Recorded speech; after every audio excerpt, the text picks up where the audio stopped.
शिव की शरणागति में, परमात्मा की शरणागति में अपने अभिमान को दूर रखकर फिर शिव के पास, फिर गुरु के पास,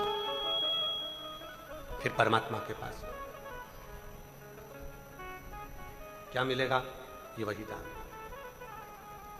तेरे दर पे आके मुझे क्या मिला है, ये मैं जानता हूँ या तू जानता है। तेरे दर पे आके मुझे क्या मिला है, ये मैं जानता हूँ या तू जानता है। गुरु के पास जाना एकदम खाली होकर जाना, शिव के पास जाना तो एकदम खाली होकर जाना। बात पूछे आप लोगों से, बोलेगा जब बहुत सारे फोटो भरते जाओ, व्यर्थ के फोटो इकट्ठे करते जाओ, करते जाओ, करते जाओ, करते जाओ, करते जाओ, व्यर्थ के जो काम के ही नहीं है। मोबाइल अच्छा चलेगा? अरे बोलो तो जम के नहीं चलेगा, हैंग मारेगा, अटक जाएगा, काम नहीं करेगा, बार बार बटन दबाना पड़ेगा तो भी दिमाग को हैंग कर देती है, मन को हैंग कर देती है, व्यर्थ। जब मोबाइल में फालतू के फोटो रखते गए तो मोबाइल सही नहीं चलता। मन के अंदर अगर व्यर्थ की बातें रखते गए तो ये मन भी भगवान में नहीं लग पाता, ईश्वर में नहीं लग पाता, अटक जाता। तो क्या करना है? मोबाइल सही चलाना है तो व्यर्थ के फोटो को डिलीट करना प्रारंभ कर दो, और अगर शिव से दिल लगाना है तो व्यर्थ की बातों को डिलीट करना प्रारंभ कर दो। अपने मन के अंदर व्यर्थ की बातों को लेकर मत। ये जितनी जितनी व्यर्थ की बातें हमारे अंदर आती है, उतना उतना हम मन को एकदम अपसेट कर एकदम निचोड़ कर बैठ लेना ही नहीं।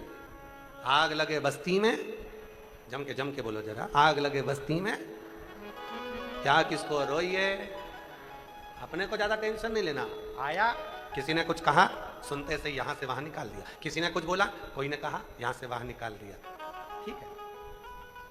सास कुछ बोली, बहू का सबसे बड़ा फर्ज है। भगवान ने कितने कान दिए हैं? 2। काय के लिए दिए हैं? व्यर्थ की बात आए तो एक कान से सुनो, दूसरे कान से निकाल दो। और कोई अच्छी बात आए तो जब भी हम, आप लोगों के स्मरण में होगा, गुरुद्वारे में जब भी जाते हैं तो सिर पर कपड़ा ढाक कर जाते हैं, पगड़ी बांध कर जाते हैं, सिर पर रुमाल डाल कर जाते हैं। क्यों? क्योंकि गुरु की जो वाणी मिले हमारे सिर पर, जब रुपट्टा हो, सर पर जब कपड़ा हो, तो गुरु की वाणी अंदर प्रवेश तो करे पर निकल कर बाहर ना जाए, वो वाणी हमारे दिल में उतर जाए। इसलिए हम सिर पर रुपट्टा डालकर गुरुद्वारे में जाते हैं, गुरु की वाणी सुनने के लिए जाते हैं।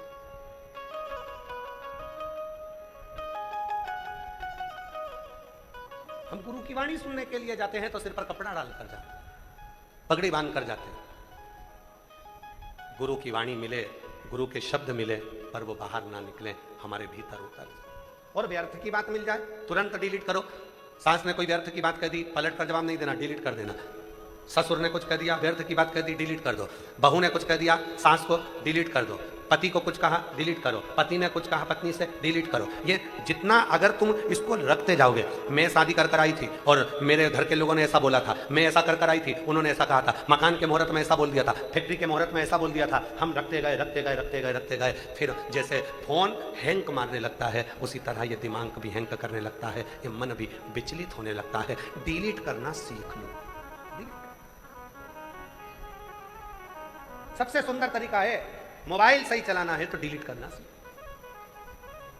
घर सही चलाना है तो डिलीट करना सीखो। कोई ना कुछ बोला, जान वो बोले और अपन भजन गाते हुए श्री शिवाय नमस्तुभ्यं, श्री शिवाय नमस्तुभ्यं, श्री शिवाय नमस्तुभ्यं, श्री शिवाय नमस्तुभ्यं। डिलीट करना प्रारंभ कर दो। बस इतना बहुत है। मन में ज्यादा इकट्ठा करेंगे तो वो अटक जाएगा। मन में इकट्ठा हुआ, अटका। ये घर में विवाद क्यों होता है? घर में क्लेश क्यों होता है? घर में विवाद किस बात का हो रहा है? क्योंकि हमने बहुत सारा इकट्ठा कर कर रख लिया। बहुत कई देवरानियों को देखा है, कई जेठानियों को देखा है। तब मैं बताऊंगी मैंने इतना अंदर अपने बसा कर रखा है, जिस दिन मुझे मौका मिला ना मैं पूरी पूरी भर चुकी हूं। अरे तो क्यों भर रही हो, डिलीट करो ना, छोड़ो, भगवत भजन में लग जाओ। बोलने वाला बोलता रहेगा, कहने वाला कहता रहेगा, और आप अपना स्मरण करते चलो।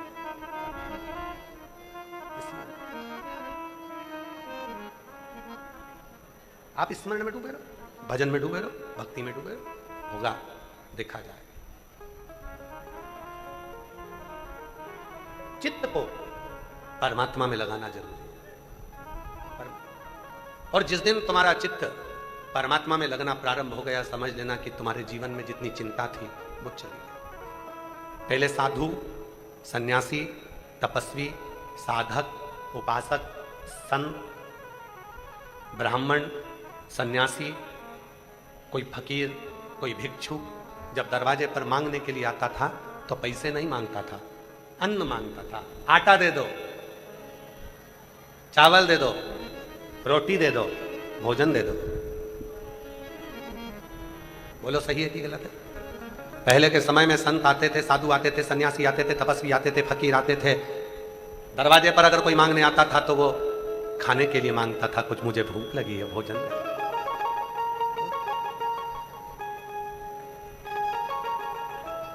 क्यों?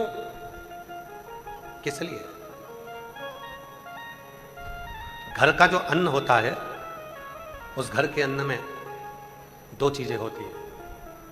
थोड़ा सावधानी से सुनिएगा कथा को।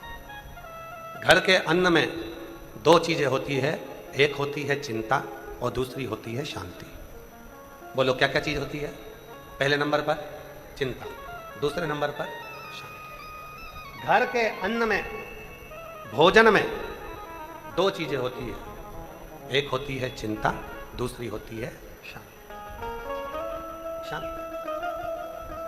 संत, साधु, गुरु, सन्यासी, तपस्वी, साधक, उपासक भिक्षा मांगने के लिए जब हमारे दरवाजे पर आते हैं और हमसे कहते हैं मुझे खाने का कुछ दे दीजिए, भूख लग रही है, भोजन दे दो मुझे, तब अंदर से दो रोटी, कुछ भाजी, कुछ आटा, कुछ चावल, जो तुम्हारे यहाँ पर हो, थोड़ा सा लाकर उस संत, साधु, सन्यासी, तपस्वी, साधक, उपासक को दे देना चाहिए। क्यों?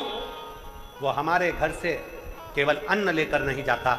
जब कोई संत, कोई साधु, कोई सन्यासी, कोई तपस्वी, कोई साधक, कोई हमारे दरवाजे पर मांगने के लिए अन्न आता है तो हमारे घर की पूरी चिंता को लेकर चले जाता है और हमें चिदानंद में, भगवान की अविरल भक्ति में डुबो जाता है। चिंता। संत केवल तुम्हारे दरवाजे का भोजन नहीं कर रहा है, साधु केवल तुम्हारे दरवाजे की रोटी नहीं खा रहा है, सन्यासी, तपस्वी, साधक, उपासक केवल तुम्हारे दरवाजे की रोटी या सब्जी नहीं खा रहा है। संत, साधु, सन्यासी, तपस्वी, साधक, उपासक तुम्हारी चिंता को लेकर वो भी समाप्त कर देता है। पर आजकल का एक नया फैशन हो गया। आज के जमाने में संत साधु को रोटी दो तो लेते नहीं है, पैसा चाहिए। असली साधु है ही नहीं। असली जो सन्यासी होता है, असली जो संत होता है, उसको तो थोड़े से दरवाजों पर जाकर अन्न की भिक्षा मांगना होती है और वो भिक्षा मांग कर पाकर अपने उदर की तृप्ति कर कर चल देता है। उसको तुम्हारे वैभव से, उसको तुम्हारे धन से कोई मतलब नहीं। उसको धन से मतलब ही नहीं, उसको तुम्हारे वैभव से मतलब ही।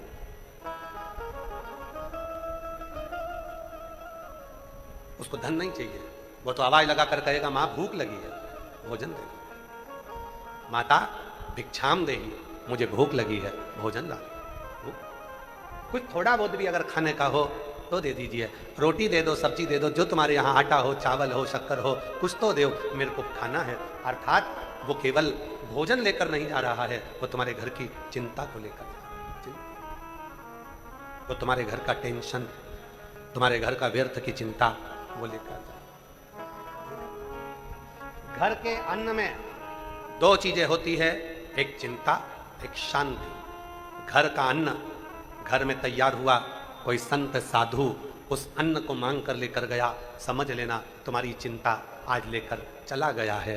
कोई ब्राह्मण, कोई साधु, कोई सन्यासी तुम्हारे घर भोजन कर ले, समझ लेना कि तुम्हारी चिंता को उसने निगल लिया है। और दूसरे नंबर पर है कि अन्न में शांति होती है। जब घर में भोजन बनाने वाली माँ, भोजन बनाने वाली स्त्री, भोजन बनाने वाली नारी, भोजन बनाने वाली कोई घर में जो भी भोजन बना रहा है, अगर उसके मन के अंदर परमात्मा का निवास है, शांति है, तो भोजन में भी शांति हो। टेंशन में रहता था, खूब टेंशन। राजा इतना टेंशन करता था, इतना टेंशन करता था कि राजा को भी समझ में नहीं आता था कि मैं इतना चिंता में, इतना टेंशन में कैसे रहूं। आवाज सेट नहीं हुई है, बाहर का पूरा गूंज गूंज हो रही है। इतना टेंशन में रहता था कि राजा को भी समझ में नहीं आता था कि मुझे इतनी चिंता क्यों, इतना टेंशन। इधर की आवाज खोल दो। राजा को समझ में नहीं आता था कि मैं इतना टेंशन में क्यों। राजा ने अपने मंत्रियों को बुलाया, पूछा कोई विद्वान ज्योतिष आचार्य को लेकर आओ, पूछो कि मेरे मन में इतनी अशांति क्यों रहती है। किसी ज्योतिष आचार्य ने कहा तुम्हारे ग्रह बेकार चल रहे हैं, अभी तुम पर यह ग्रह लग गया। फिर किसी दूसरे को बुलाया, उसने कहा कि तुम एक काम करो कि तुम्हारे अभी समय बेकार चल रहा है, ये नग पहनो। नग पहना, भोजन में मन नहीं लगता था, टेंशन टेंशन टेंशन टेंशन, चारों तरफ हर पल हर घड़ी उसे टेंशन ही रहता था। हर घड़ी हर पल उसको चिंता ही रहती, टेंशन, हर पल टेंशन, चिंता। सारे ज्योतिष आचार्य हार गए, विद्वत जन हार गए, समझ में नहीं आया कि राजा को अशांति क्यों है। और यह केवल राजा की कथा नहीं है, केवल राजा की कथा नहीं, यह अपन सब की कथा है। सबको दिखाया, ज्योतिष आचार्य को हाथ भी दिखाया, पत्रिका भी दिखाई, नग भी पहना, सारा सारा पर कोई अनुभव नहीं, कोई शांति नहीं। आखिरी में राजा ने सब समाप्त करा और राजा अपने गुरु के पास गया। अब गुरु जो होता है ना, वो ना तो तुम्हारी ज्योतिषी करेगा, गुरु ना तुम्हारा हाथ देखेगा, गुरु ना तुम्हारा भाग्य बताएगा। अगर असली गुरु है तो तुम्हारा भाग्य नहीं बताएगा, असली गुरु तुम्हें परमात्मा से जोड़कर तुम्हें भाग्यवान बनाने का प्रयास करेगा, वो तुम्हारा भाग्य बताने का प्रयास नहीं करेगा।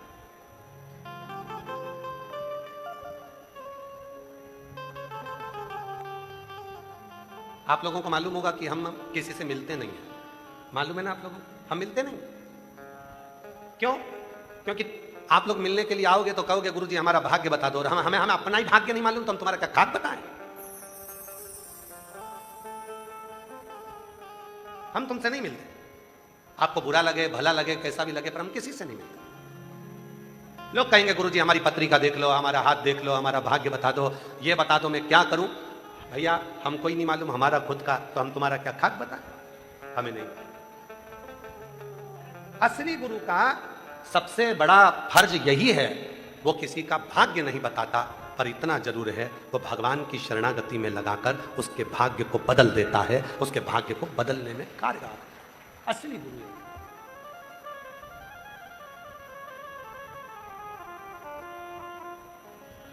राजा अपने गुरु के पास गया। गुरुजी ने पूछा राजन आज तुम अपना पूरा काम छोड़कर मेरे नगर में, ये मेरी कुटिया में क्यों? राजा कहने लगा महाराज मैं बहुत चिंता में पड़ा हूं, रात भर नींद नहीं आती, भोजन भूख नहीं लगती, मैं भोजन भी नहीं कर पाता, मैं रात भर सो नहीं पाता, टेंशन टेंशन टेंशन टेंशन लगी रहती है। क्या टेंशन होती है, क्या चिंता होती है, समझ में नहीं आ रहा, क्या चिंता है समझ में नहीं आ रहा, बस चिंता ही चिंता लगी रहती है। गुरुजी ने कहा एक काम कर, भोजन कौन लेके आता है? मेरी धर्म पत्नी। भोजन कौन बनाता है? भोजन बनाने वाली एक दासी रखी है, भोजन बनाने। गुरु ने कहा वो भोजन बनाने वाली जो है उसको बुला, उससे पूछ तेरे घर में कोई परेशानी तो नहीं है। राजा ने भोजन बनाने वाली को बुलाया, पूछा तुम्हारे घर में कोई तकलीफ है क्या? उस भोजन बनाने वाली ने कहा बारिश आने वाली है, मेरा ऊपर का छत। राजा को समझ में आ गया ये दासी भोजन बनाती है, चिंता करते करते भोजन बनता है तो मैं भी चिंता में पड़ जाता हूँ। राजा ने उसी दिन दासी का मकान बनवा दिया, चिंता खत्म हो गई, राजा का चिंता भी समाप्त हो गई, नींद भी आने लगी, भोजन में भी सुख होने लगा, सारा सुख राजा को मिलने लगा, शांति हो गई। भोजन, घर में जो भोजन बनता है उसमें दो चीजें होती है, एक चिंता, एक शांति। घर के भोजन में दो चीजें हैं, एक चिंता है, एक शांति। असली गुरु उस चिंता को मिटाने का जो जड़ है उसको ढूंढता है। एक पत्र अच्छा है, देखिए।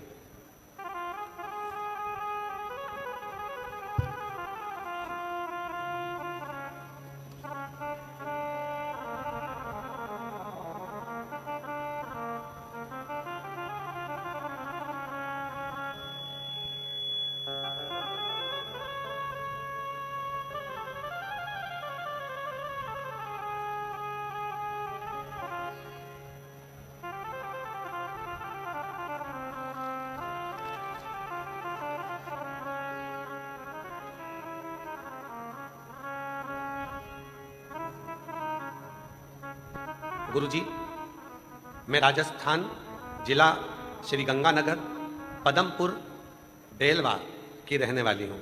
मेरी उम्र 28 साल की है। कहीं बैठी हों तो आ सकती हैं, इसमें नाम शायद लिखना भूल गई होंगी। कहीं बैठी हों, पत्र छोटा सा है, अगर कहीं बैठी हों तो आ सकती हैं। हर हर महादेव। गुरुजी, आपके चरणों को प्रणाम करती हूँ। गुरुजी, मैं राजस्थान जिला श्री गंगानगर पदमपुर डेलवा की रहने वाली हूँ। गुरुजी, मैं 28 वर्ष की हूँ। पिछली कथा भटिंडा पंजाब की कथा में हमने 3 इच्छा मांगी थी।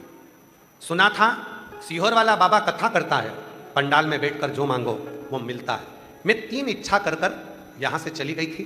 भटिंडा पंजाब की कथा में 3 बातें बाबा को बोलकर, क्लीन करो, आवाज़ को क्लियर करो, 3 बातें बोलकर बाबा को चली गई थी। गुरुजी, मेरी पहली बात थी, मेरी बुआ जी के गले में कैंसर की गठान हो गई थी। गुरुजी, बाबा से बोल कर गई थी, बाबा तू कैसे भी कर कर उस गठान को गला देना। यहाँ से गई, मिट्टी ले गई, अपनी बुआ जी को दे दी। वो मिट्टी मेरी बुआ ने लगाना प्रारंभ करा, डॉक्टरों का इलाज करा थी, क्योंकि आप कहते हो कि डॉक्टर शिव का एक रूप होते हैं।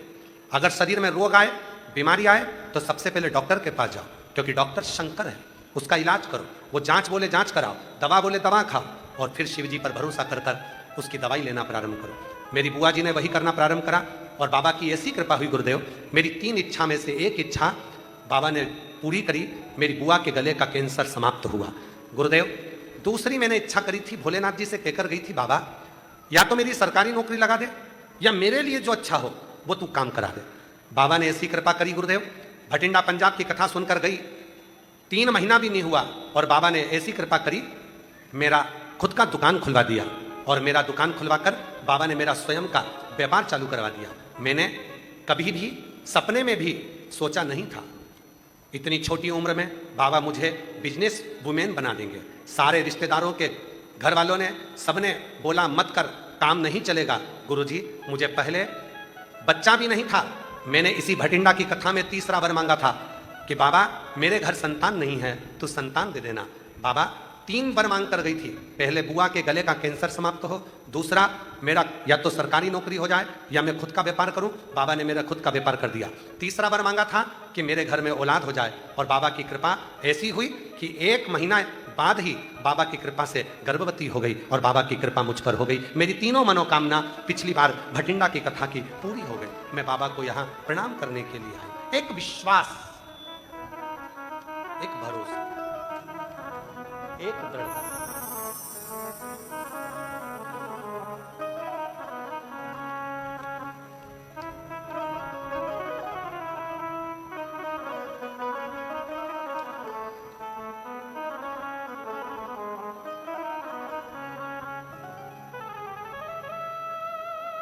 बेटी ने लिखा है किसी ने, आज फादर्स डे है और भोले बाबा जी मेरे पिताजी हैं, इसलिए उसने एक सुंदर ग्रीटिंग बनाकर भेजा है। सुंदर बना। और बेटी ने लिखा है, पिता का कोई दिन नहीं होता, बल्कि मेरे बाबा से हर दिन मुलाकात होती है, वही मेरे पिता हैं। नाम है कोमल, पति का नाम है रजत खरोड़। भटिंडा की रहने वाली है, कहीं बैठी हो तो हाथ हिला सकती हैं। भटिंडा से कोमल, पति का नाम रजत खरोड़।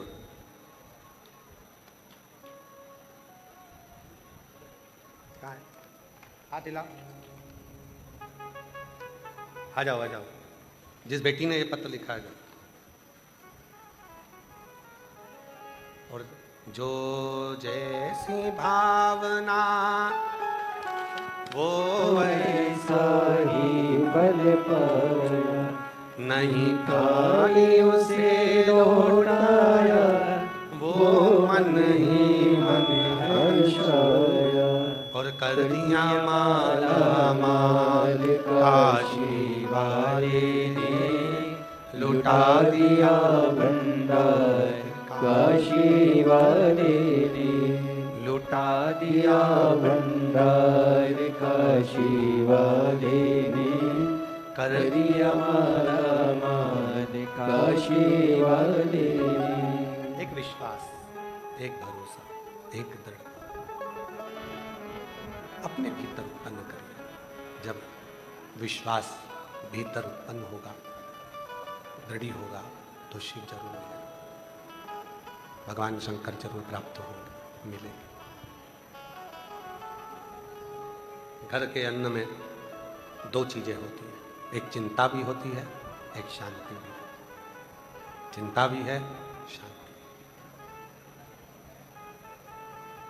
साधु, संत, सन्यासी, तपस्वी, साधक, उपासक भिक्षा मांगे, अन्न की, अन्न दे दो। चिंता नहीं। भोजन कौन बना रहा है, कैसे बना रहा है, किसके लिए बना रहा है, किस भाव से बना रहा है, ये उस पर नहीं, उस पर।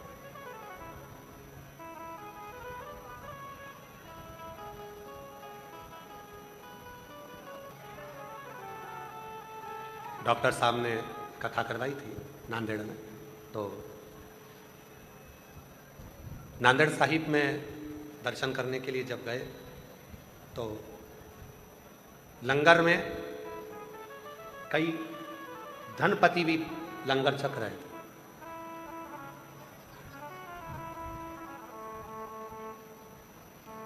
किसी से पूछा कि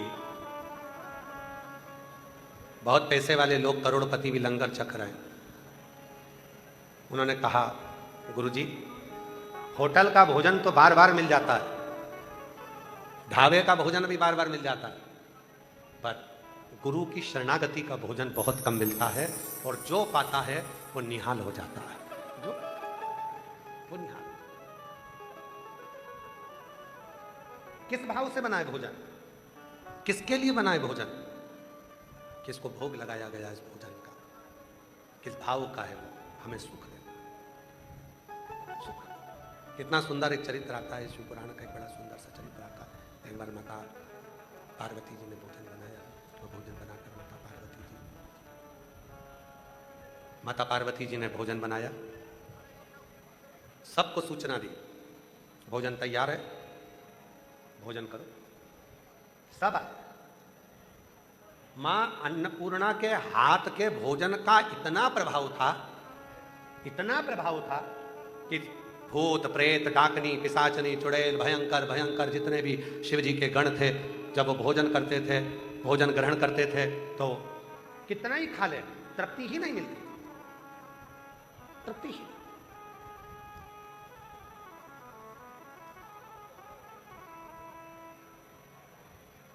एक बेटे से पूछा जाए ना कि सबसे अच्छा भोजन किसके हाथ का लगता है, भले वो झूठ बोलेगा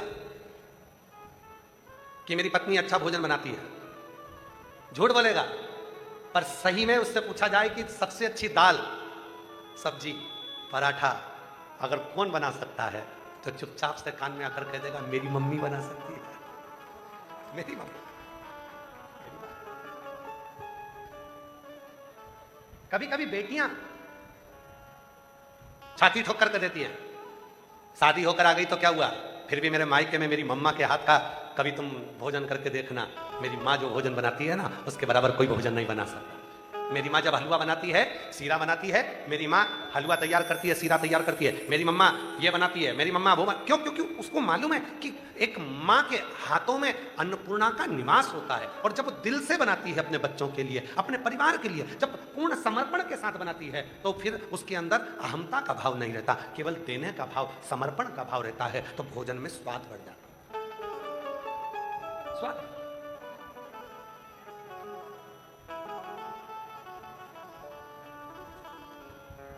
शिव कथा कर रही है, भगवान शंकर का चरित्र कर रहा है, शिव महापुराण की कथा कहती है कि शिव तत्व की प्राप्ति, अन्न के दो भाग हैं, एक उसमें चिंता भी है, एक उसमें शांति भी है। तो चिंता का जो भाग है, हम जब आपको कथा में पहले कहा था, आपके स्मरण में है कि नहीं है हमको नहीं मालूम, पर एक बार कथा में कहा था, आप लोगों को हो सकता है याद हो, हमारे घर के अंदर उतनी देर वो हमारे घर की सारी चिंताओं का हरण कर लेता है। अतिथि देवो भव। अतिथि।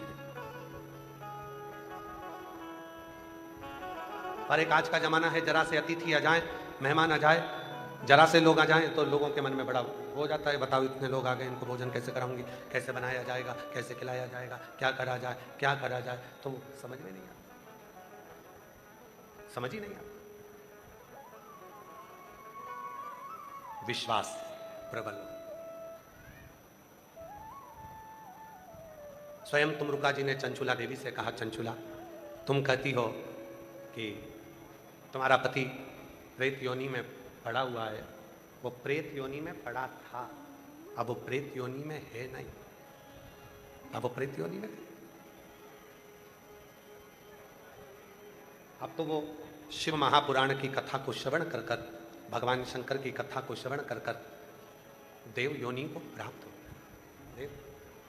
इसीलिए जितने भी शिव महापुराण की कथा में जो भी बैठे हुए हैं, जो कथा को श्रवण करने के लिए आए हैं, जो भगवान शंकर की पवित्र कथा को श्रवण कर रहे हैं, जो अपने भीतर शंकर भगवान की पवित्र कथा का स्मरण कर रहे हैं, याद रखना, अगर दुनिया के लोग तुम्हें गाली दे रहे हैं, दुनिया के लोग अपशब्द कर रहे हैं, दुनिया के लोग ताना दे रहे हैं, दुनिया के लोग आड़ा टेढ़ा कर रहे हैं, कहने दो, पर आज कथा श्रवण करने के बाद तुम्हारे चित्त में ये लेकर आ जाना कि हम कोई साधारण नहीं है, जो भगवान शंकर ने अपनी कथा में हमको बुलाया, बिठाया और कथा का रसतत्व ग्रहण कराया। आवाज़ सेट नहीं हो रही है, अंदर की आवाज़, बाहर की आवाज़ तो इतनी गूंज के आ रही है कि अंदर की आवाज़ को समझ ही नहीं आ रही।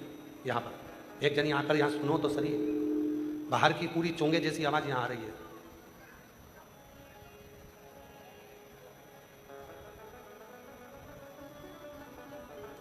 शिव ने कृपा कर कर, भगवान शंकर ने करुणा कर कर, दया कर कर यदि बिठाया, बुलाया, तो वो उसकी कृपा, उसकी दया, उसकी उदारता है।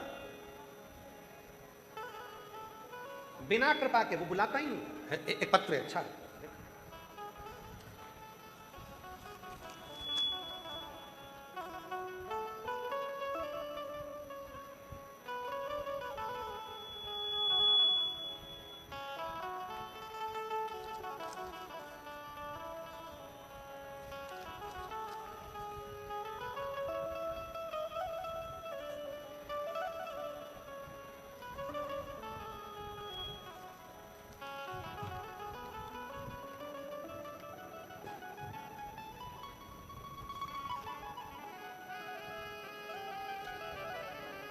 आ जाओ आ जाओ आ जाओ।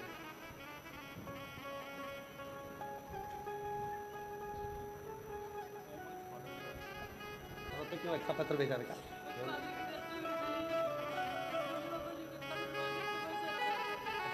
तो है, बेटी का कहना है पापा शांत हो गए, उसी दिन से जो जो तकलीफ होती है शिव जी से कह देती है, शंकर को पिता मानती है, और जो शिव जी से कहती है शिव पूरा करते चले जाते हैं। एक बार जोरदार ताली बजाइए।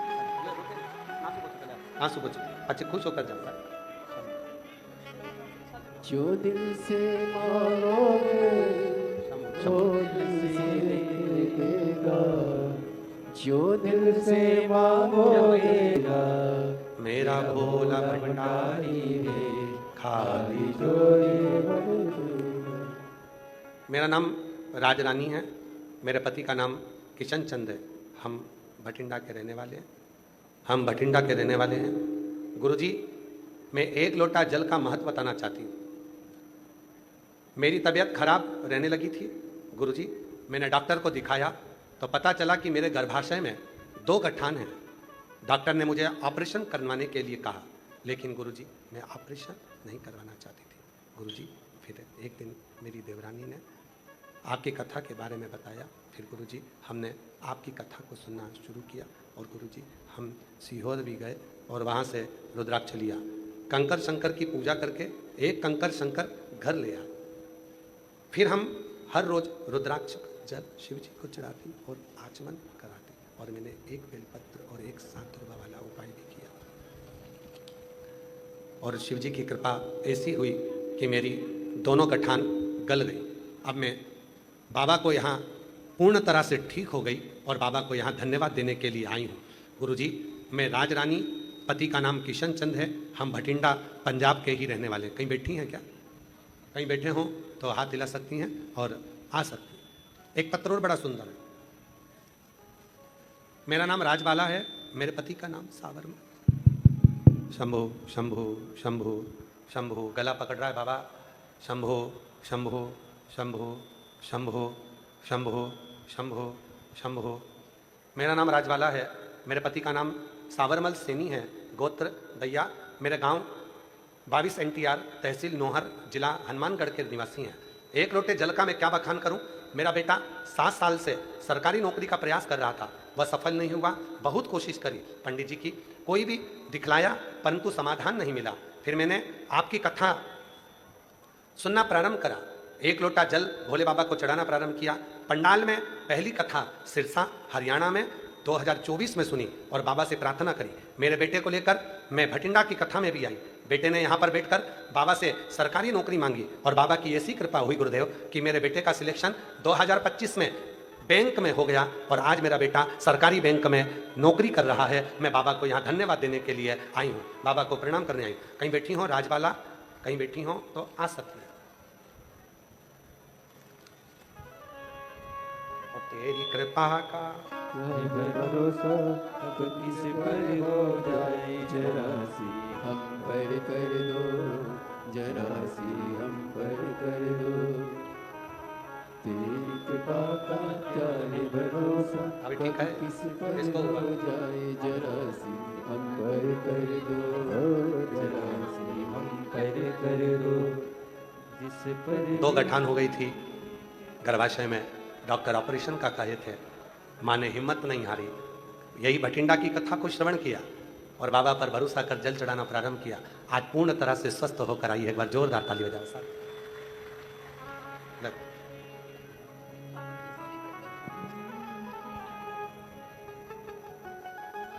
जिस पर भी हो गई तेरे कृपा करुणा वो भव पार हुआ।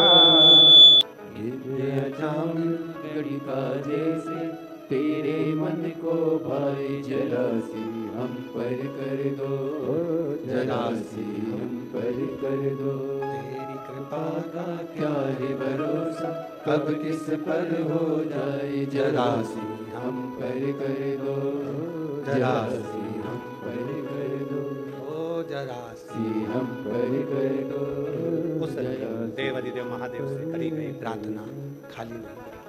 आप जब विश्वास के साथ, भरोसे के साथ, दृढ़ता के साथ शिव से कुछ कहते हो तो वो स्वीकार करता, सुनता। कल कथा में अपन ने श्रवण करा था सती मैया का शिव जी के साथ विवाह। मंगल सूत्र में क्या पिनाया था? जम के बोलो, रुद्राक्ष। हार के रूप में क्या लेकर आए थे? रुद्राक्ष। कंगन के रूप में क्या लेकर आए थे? रुद्राक्ष।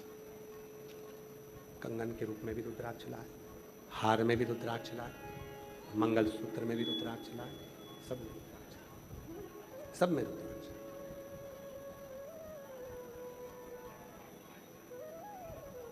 और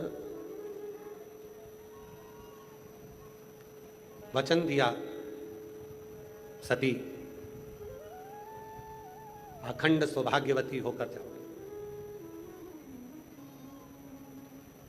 पहली बार घुमाने के लिए सती माता को भगवान शंकर लेकर गए कुंभज ऋषि के आश्रम।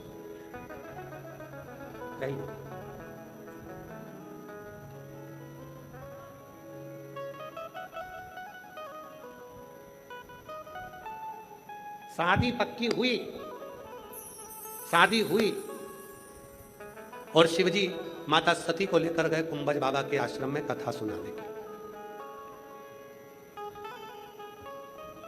पदम जी, आज तुमको देखकर भी हमको शंकर जी की याद आ गई। शंकर भगवान शादी होने के बाद सती माता को कथा सुनाने लगे, तो तुम शादी के पहले ही कथा सुनाती हो।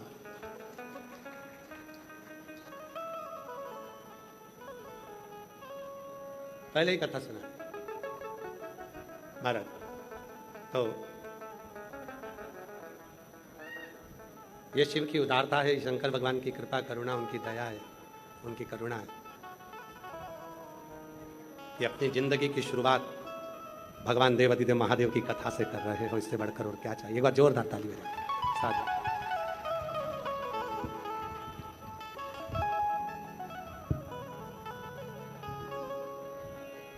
शिव कथा कहती है, भगवान शंकर की कथा कहती है, भगवान शंकर का चरित्र कथा है, शिव महापुराण की कथा कहती है। सती मैया को लेकर भगवान देवाधिदेव महादेव भगवान शंकर कुंभज बाबा के आश्रम में गए और भगवान कुंभज ऋषि कथा कहना प्रारंभ करे। यहां शिवजी सती माता कुंभज ऋषि को प्रणाम करे, उससे पहले कुंभज ऋषि माता सती और शिव को प्रणाम कर रहे, माता और शिव जी को प्रणाम कर। विचार करिएगा, जरा सोचिएगा, स्मरण में लाइएगा, आपकी चित्तवृत्ति में लाइएगा, आपके स्मरण में लाइएगा। आप सब प्रणाम किसको करते हो? आए कथा करने वाला जो आता है तो लोग कथाकार को प्रणाम करते, बाबा जी हर हर महादेव, श्री शिवाय नमस्तुभ्यं। और कथा करने वाला किसको प्रणाम करता है? आपको। कथा करने वाला कथा सुनने वाले को प्रणाम करेगा। क्यों करेगा? क्योंकि कथा बांचने वाले से ज्यादा बड़ा होता है कथा सुनने वाला।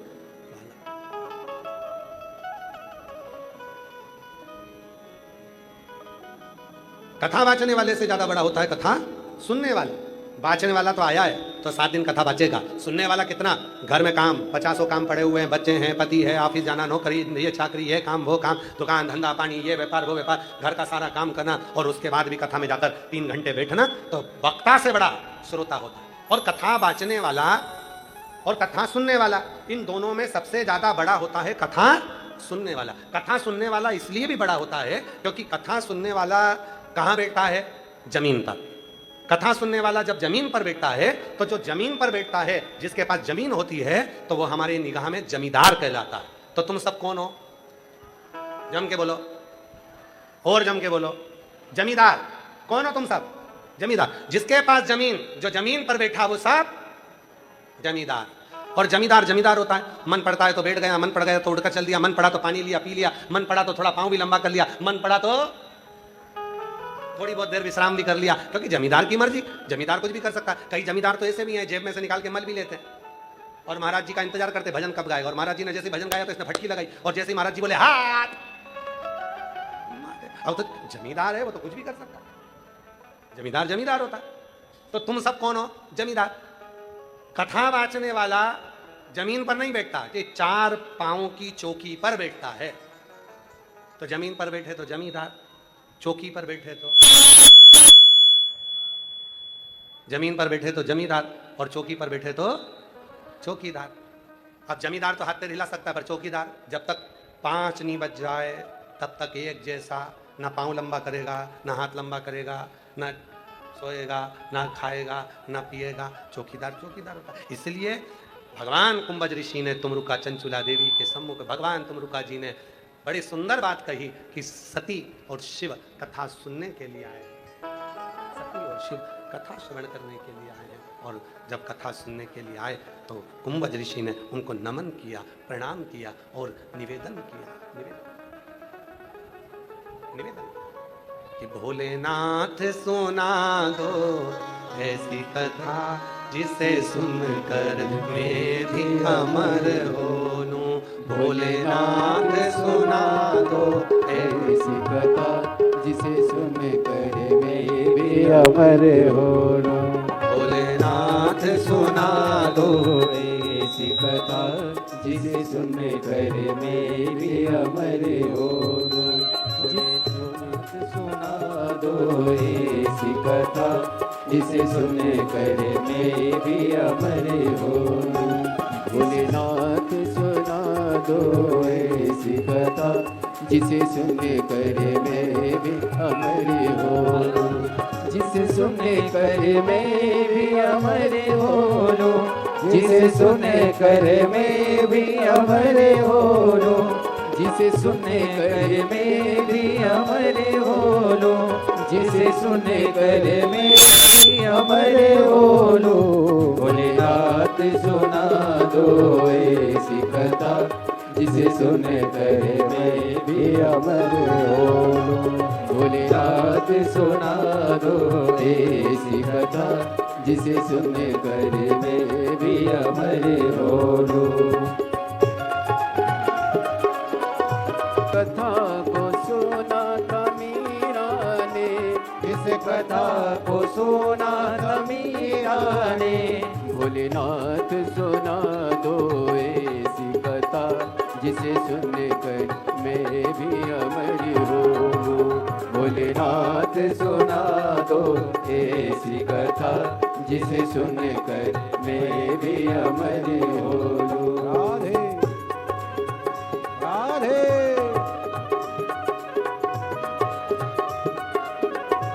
हरि बोल।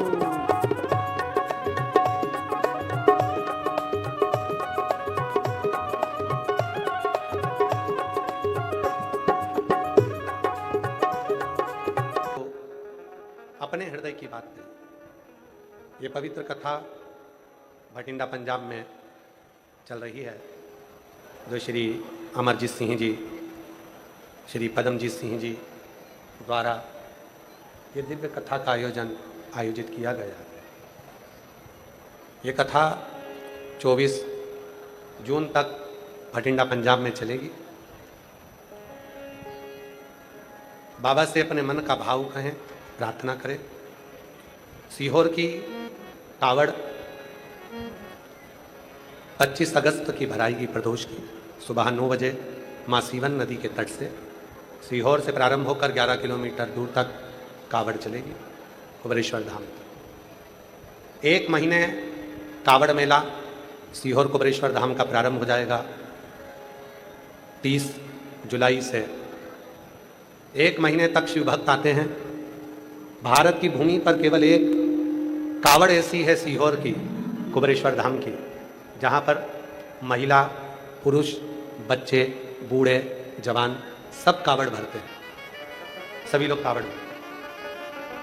तो महापुराण की कथा कुबेरेश्वर धाम पर 5 दिवसीय गुरु पूर्णिमा महोत्सव की रहेगी। 29 तारीख को जुलाई को गुरु पूर्णिमा महोत्सव रहेगा। 30 तारीख से 1 महीने की कावड़ मेला बाबा कुबेर भंडारी के यहाँ प्रारंभ होगा। ऐसी पवित्र कथाओं के लाभ आप और हम लेते रहेंगे। बीच में बाबा के कुछ अनुष्ठान हैं, वो रहेंगे। हृदय से बाबा को प्रार्थना करो। शिवाय नमस्तुभ्यं ओ भोला, सब दुख काटो हमारा। शिव शंकर जपो तेरी माला, भोले बाबा जपो तेरी माला। भोला सब दुख काटो हमारा। ओ भोला सब दुख काटो हमारा। वेश है मंगल मंगलकारी, हे मंगल मंगलकारी। शमशान वासी हमारा, शमशान वासी हमारा। ओ भोला पर घुमाने के लिए और लेकर आए हैं कथा सुनाने के लिए। इससे तो ये शरीर जल के भस्म हो जाए तो अच्छा। और वही हुआ। सती माता का शरीर दक्ष प्रजापति की यज्ञशाला में जलकर भस्म हुआ। और शिवजी कथा में बैठे थे। उन्होंने विचार करा कि कथा सुनने को मिली है तो ऐसी कृपा हो जाए कि जो मेरे दिल में बसता है उसका दर्शन हो जाए। शिवजी को राम जी का दर्शन। शिव महापुराण की कथा एक ऐसी कथा है जहां बैठकर तुम्हारी मर्जी पड़े, जहां बैठकर चाहे टीवी के सामने सुनो, मोबाइल पर सुनो, पंडाल में सुनो, तुम्हारा मन पड़े जहां बैठकर कथा को सुनो, और जो तुम्हारे मन में चल रहा है वो मेरा भोले बाबा 3 महीने के अंदर पूर्ण जरूर करता है, निश्चित। देवता देते हैं पल्ला झाड़ कर और महादेव देते हैं जम के बोला, महादेव देते हैं चपाट। वो ऐसे नहीं दे देता,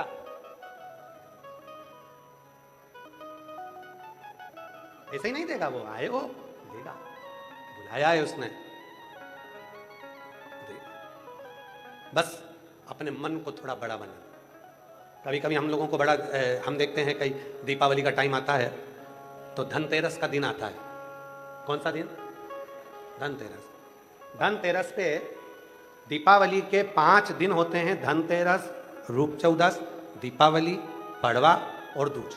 ये 5 दिन ऐसे होते हैं जिन 5 दिनों में आपको अपने मुख से हमेशा अच्छा बोलना है कि मेरे घर में किसी चीज़ की कमी नहीं है, मेरे घर में बाबा का भंडार है, भगवान ने खूब दिया है और मेरा भोलेनाथ ने मेरे घर में खूब भर के रखा। भले गरीब परिस्थिति है, भले धन नहीं है, भले दुकान नहीं चल रही, व्यापार नहीं चल रहा, संपदा नहीं है, पर 5 दिन दीपावली के धनतेरस, रूप चौदस, दीपावली, एकम और दूज, भाई दूज, ये 5 दिन ऐसे होते हैं जिन 5 दिन में जब हम अपने मन में बार बार ये सोचते हैं कि मुझे मेरे भोलेनाथ ने बहुत दिया, तो साल भर के अंदर उसका घर भरा जाता है। और जो ये सोचता रहता है कुछ भी नहीं है, कुछ भी नहीं है, कुछ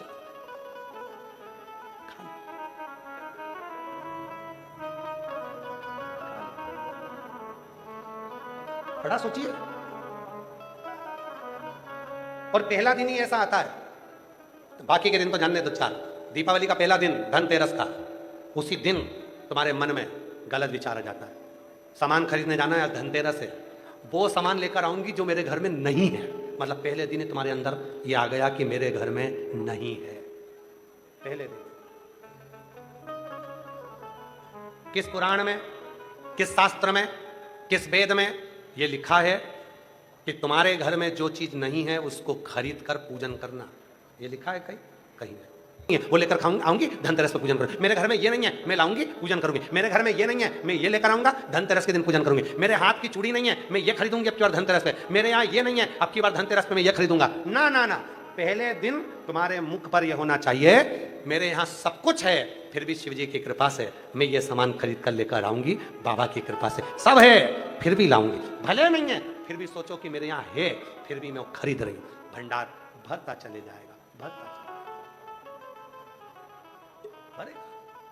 हम क्या सोचते हैं पहले दिन? कई लोग हैं जिन्होंने अपनी जिंदगी में धनतेरस की पूजन कई बार करी। आप लोगों में ना जाने कितने लोग हैं जो दीपावली का पर्व सालों से मनाते आ रहे हैं, उसके बाद भी वैभव नहीं बढ़ रहा, धन नहीं बढ़ रहा, संपदा नहीं बढ़ रही। कारण क्या है? क्योंकि 5 दिन की दीपावली पर्व में पहला दिन धनतेरस का आता है, उसी दिन हमारे मन में आ जाता है कि मेरे घर में क्या नहीं है, मैं वही खरीद कर लेकर आऊंगी। तुमने मन में सोच लिया क्या नहीं है, मतलब उसी दिन से तुम्हारी नीचे गिरना प्रारंभ हो गया। कुछ वैभव नहीं बढ़ा, संपदा नहीं बढ़ी, धन नहीं बढ़ा। भले तुम सामान खरीद कर लाए, पूजन भी करी, पर वैभव नहीं बढ़ा। तुमने ये विचार कर लिया मेरे पास सब कुछ है, उसके बाद भी मैं आज धनतेरस पर ये खरीदने जाऊं। भले कुछ नहीं है, वो चीज है ही नहीं जिसको तुम खरीदने जा रही हो, पर मेरे पास सब है, पर मैं ये खरीदने जा रही हूँ, बाबा की कृपा है। दुकान वाले के पास जाकर मत कहना कि मेरे पास ये नहीं है, सब है। फिर ये क्यों खरीद रही? मेरी मर्जी, मेरे बाबा की कृपा, बाबा देने वाला, बाबा करने वाला। तेरे दर पे आके मुझे क्या मिला है, ये मैं जानता हूँ तो जानता है। तेरे दर पे आके मुझे क्या मिला है, ये मैं जानता हूँ या वो जानता। सब कुछ है, कोई कमी नहीं, कोई कमी नहीं। ये 5 दिन दीपावली के पर्व के होते हैं, 5 दिन तुम्हारे मुख से निकलना चाहिए। बहुत है बाबा की कृपा, बहुत शिव की कृपा, करुण, दया, उदारता, बड़ी करुणा। कोई क्या कमी है मेरे भोले बाबा? किस चीज की कमी? गर्व से प्रकट हुई पार्वती मैया और देवर्षि नारद जी ने आकर उनका भाग्य बताया। सावधान, शिव महापुराण की कथा कहती है सावधान, भाग्य बताने वाले बहुत सारे मिलेंगे, बहुत मिलेंगे। आओ हमारे पास, हम तुम्हारा भाग्य बता देंगे, कैसी किस्मत है तुम्हारी, क्या है, और उनको उनके भाग्य का नहीं मालूम है, बहुत मिलेंगे। सावधान। शिव महापुराण की कथा करी है, पार्वती जी का जन्म हुआ और देव ऋषि नारद जी ने जाकर भाग्य बताया और कहा इसको पति मिलेगा नग्न वेशधारी, जटा जूट बांधने वाला लड़के में होंगे, तुम चिंता मत करो, सारे अवगुण और गुण एक ही के अंदर समाहित है। अगर हमारी बेटी पार्वती शिव जी की आराधना करेगी तो वो नग्न वेशधारी भी है, त्रिपुंडधारी भी है, त्रिशूलधारी भी है, और वो स्वयं सुंदर कर्पूर गौरम करुणा सुंदर, साधारण नहीं है शिव। आरती में आता है शिव जी के कितने मुख हैं, एकानंद चतुरानन पंचानन राजे, भोले पंचानन राजे। कितने मुख शिव जी के? 5। कितने स्वरूप शिव जी के? 5। फिर से बोलो, एकानंद चतुरानन पंचानन राजे।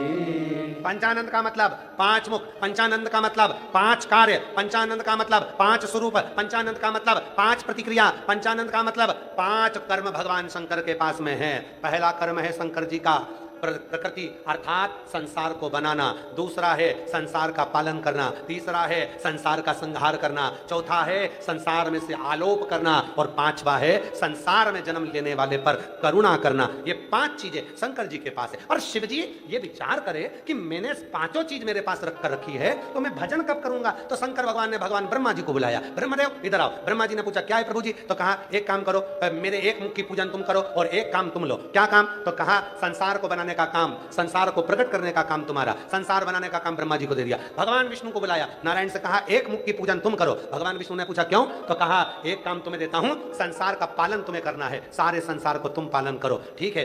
फिर तीसरा नंबर आया, शिव जी ने अपने ही स्वरूप में से बगला मुख को प्रकट करा। बगला मुख प्रकट कर कहा है बगला मुख तुम मेरा तीसरा स्वरूप रहो, जाओ एक काम करना, जब संसार पूर्ण तरह से बहुत ज्यादा गर्त में चले जाए तब इसे नष्ट कर देना, संहार का कार्य तुम्हारा रहेगा। फिर चौथा स्वरूप आया, चौथा स्वरूप भगवान स्वयं कमला बन गए, कमल बन गए, और मेरे शिव कमल बनकर स्वयं अपने स्वरूप का मुख देते हुए कहते हैं तुम भी मेरा प्रतिबिंब स्वरूप हो, एक काम करना, वो आलोप करना, ओझल करने की जवाबदारी तुम्हारी है। और आखिरी में ब्रह्मा विष्णु कमल और बगला मुख सबने पूछा भोलेनाथ तुम क्या करोगे? तो शंकर भगवान ने कहा 5वें नंबर का कार्य मैं करूंगा, केवल करुणा करूंगा, जो मेरे पास आएगा खाली नहीं जाएगा, उसकी झोली में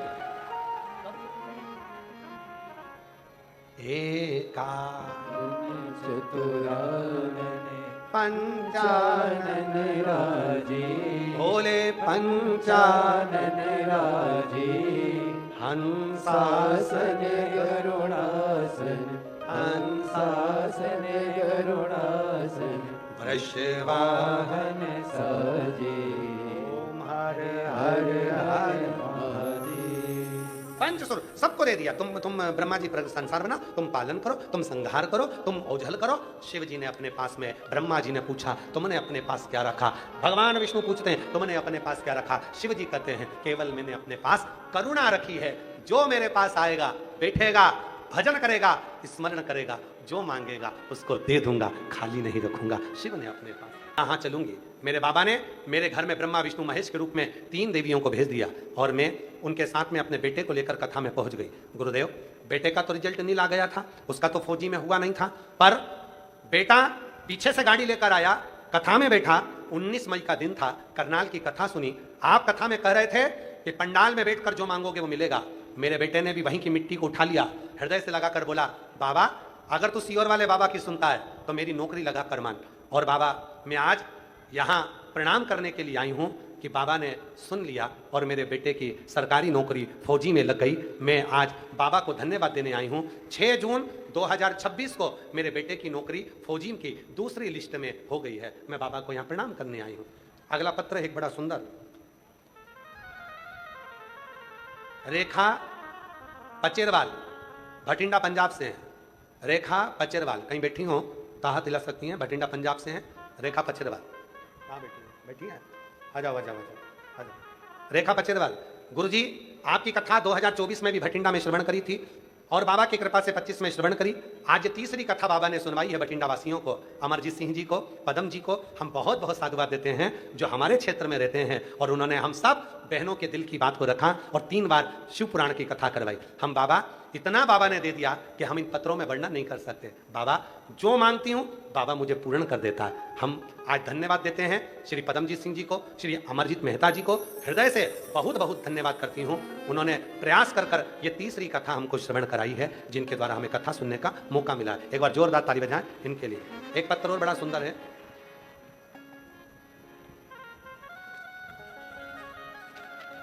मेरा नाम पूजा तिवारी मिश्रा है, मैं दिल्ली की निवासी हूँ।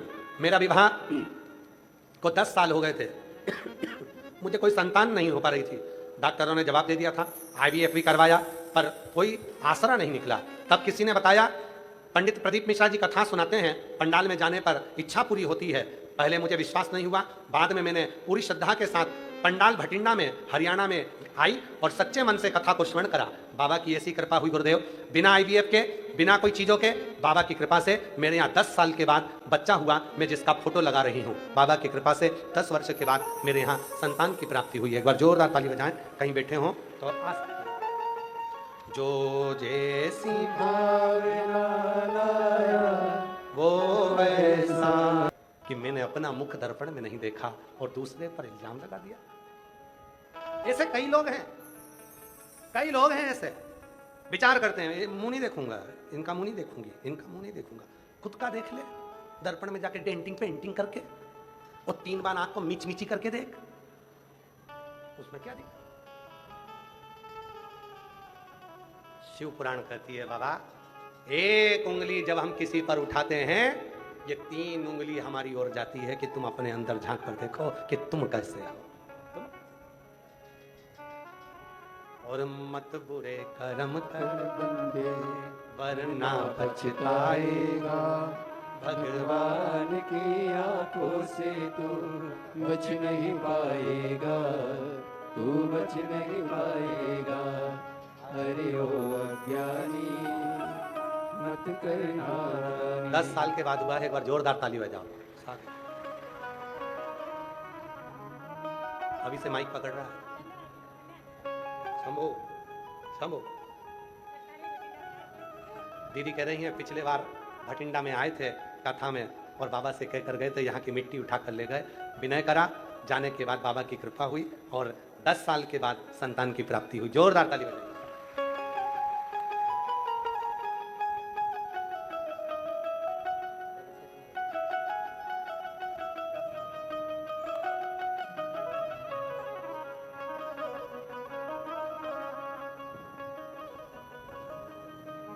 शिव कथा कर, वो एक लाइन बड़ी अच्छी है महाराज।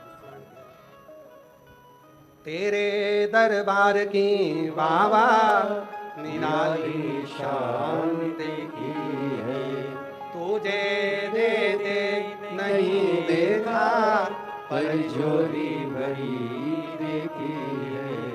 मुख दुनिया मोड़ेगी बाबा तू मुखड़ा ना मोड़े, मुख दुनिया मेनू लगी परीती बाबा तू मेरे। हाँ कि किसी बेटी को किसी को अपशब्द मत करो, कभी मत बोलो कि ये बेकार है कि वो अच्छा है। ठीक है, ऐसा शिव की कृपा का पात्र है, उसकी करुणा का पात्र है, उसने करुणा करी होगी, उसने दया करी होगी, उसका पात्र है। क्यों अपशब्द बोलना हमको, क्यों आड़ा टेढ़ा बोलना हमको? मत। पार्वती मैया का भाग्य तो नारद जी ने बता दिया था कि ऐसा है, पर पिता आज फादर्स डे है, सुन लेना जरा। एक बार हमने अपनी कथा में कहा था, हमने भगवान का दर्शन भगवान के ऊपर चढ़कर करा है। हमने भगवान का दर्शन भगवान के कंधे पर बैठकर करा है। क्योंकि जब भगवान के मंदिर में जाते थे, भीड़ बहुत होती थी, तो मेरे पापा मुझे कंधे पर बिठा लेते थे और दर्शन करा लेते थे। फादर्स डे पर इतना ही कहूंगा कि हमने भगवान का दर्शन भगवान के कंधे पर बैठकर करा है, और वो दूसरा भगवान कोई नहीं था, वो भगवान था मेरा पिता, मेरा पापा, मेरा बाबू, मेरा पिता। उसके कंधे पर बैठकर मैं भगवान का दर्शन करता था।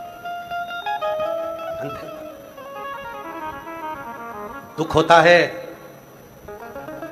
छोटे बच्चे को माँ बाप अकेला नहीं छोड़ते। बोलो छोड़ते हैं क्या? जम के बोलो जरा। छोटे बच्चे को माँ बाप अकेला नहीं छोड़ते हैं, तो वही बच्चे अपने माँ बाप को वृद्धाश्रम में क्यों छोड़ते हैं? क्यों?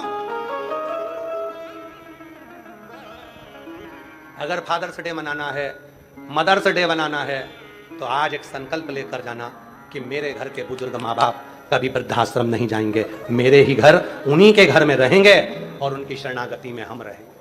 हम तो फादर्स डे नहीं तो आज सबने अपने अपने पापाओं का फोटो डाल दिया स्माइल देते हुए, सेल्फी चल,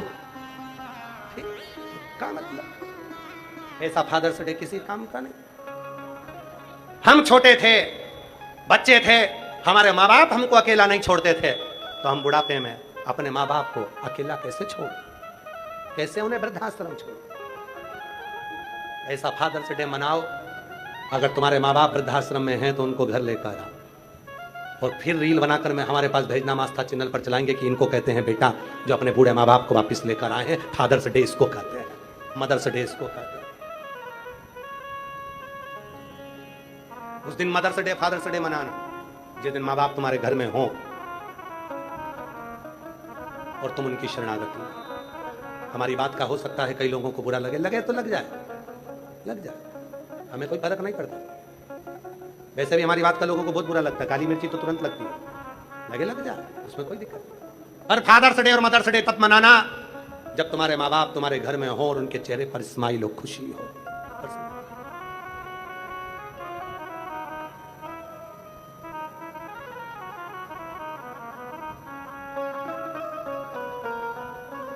आज एक दिवस हो रही, योग दिवस, योगा, योग ऋषि परम पूज्य रामदेव बाबा जी ने पूरे विश्व में, पहले ये योग दिवस नहीं मनाया जाता था, पर योग ऋषि बाबा रामदेव जी के लिए एक बार जोरदार ताली बजाओ, जिन्होंने संपूर्ण विश्व में योग की ऐसी लहर चलाई कि योग करा करा कर आज संपूर्ण घरों में योगा करा रहे हैं। संपूर्ण साधु था महाराज।